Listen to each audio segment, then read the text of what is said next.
Hi, I'm Jill, Curator of Anthropology and Exhibitions here at the Boonshoff Museum of Discovery in Dayton, Ohio. Today, I'm going to take you on a virtual tour of our latest exhibit on ancient Egypt. So come on to the gallery with me.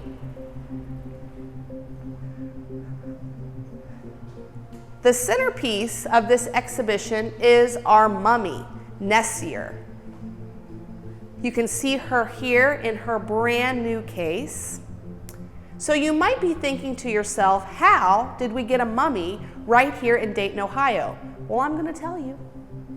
Actually, the first U.S. ambassador to Egypt was a man from Dayton. His name was J. Morton Howell, and he was appointed to this position in the 1920s by the then President Harding.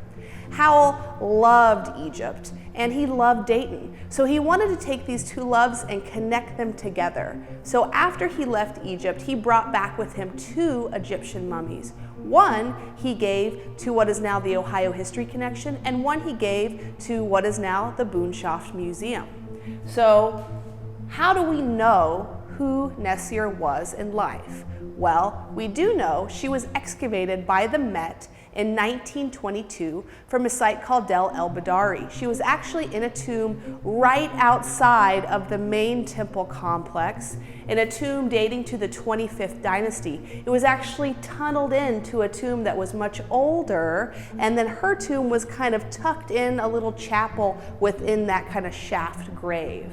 So she was found in 1922, the same year they excavated King Tut, believe it or not. She pretty much came right from Del El Badari to us, was donated to us in 1926, and has been on continuous display since that time. After that, we've had a series of x-rays and scans done of Nessie, and we've learned more and more about her as time has gone on. But the coolest thing that's happened in a really long time is we partnered with Dayton Children's Hospital, yay, Dayton Children's Hospital, yay, to complete a brand new CT scan to get as much information about Nessie as possible. And we created this awesome interactive touch table that I want to share with you today. So this is it, pan down. I'm hoping everybody can see this. So this is the home screen. You can see a special facial reconstruction of Nessie here. This was actually completed by a student named Mason Smith of the Virginia Commonwealth University as part of a student project. She was able to pull out the skeletal CT data, create this brand new rendering of Nessie. So this is what she looked like in life. Okay, so we enter into the table, blah, blah, blah, blah, touch. It's kind of like a giant tablet, right? And again, we have Nessie's coffin. You can spin it. All of these have different data points. Bam, bam, bam, bam. There's lots of stuff to read all about her and her life. We can see Nessie inside of her coffin here.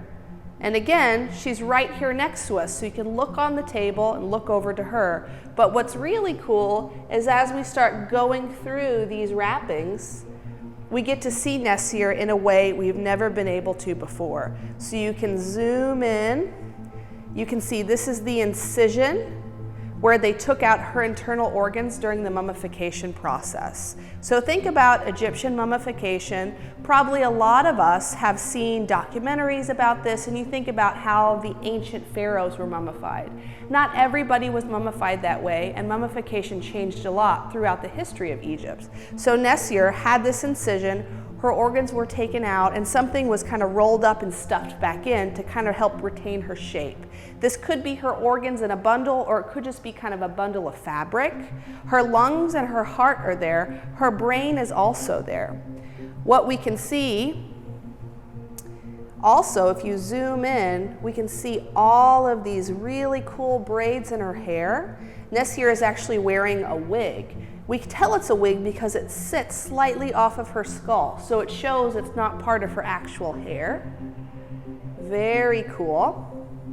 If we look at her skeleton, we can tell that she was a young woman based on the fusion of her long bones. So when you're first born as a baby, your bones are in lots and lots of pieces, and as you grow, those bones fuse together. Your long bones are your last ones to fuse right at the top, and your clavicle or your collarbone is your very last bone to fuse. Nessie's is not all the way fused.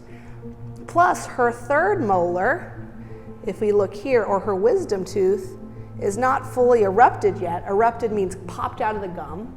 It's still there. So we think she was a young woman between the ages of 18 and 22. If you think back to the video that we did earlier talking about the differences between a biological female and a biological male, Nessie has all of those signs of a biological female. The angle of her jaw, the bump on the back of her skull, her mastoid process underneath her ear, and the shape of her pelvis all tell us that she's a female. What we cannot tell is how Nessie died. We don't know. It is not evident on her bones. But what we are hoping is we have partnered with lots of specialists from around the world. And because we have this data now, Nessie's story goes out to lots of scientists all over the world. So as new technologies come up, we might be able to tell one day how she died, even though we don't know that now. So some of the people that helped us make this table, again, the Virginia Commonwealth University. The table itself is made by a really cool company called Interspectral, based out of Sweden. And this is kind of the top of the top, best of the best technology right here at the Boonshaft. I hope that you can come see it someday, and I'll see you next time. Bye.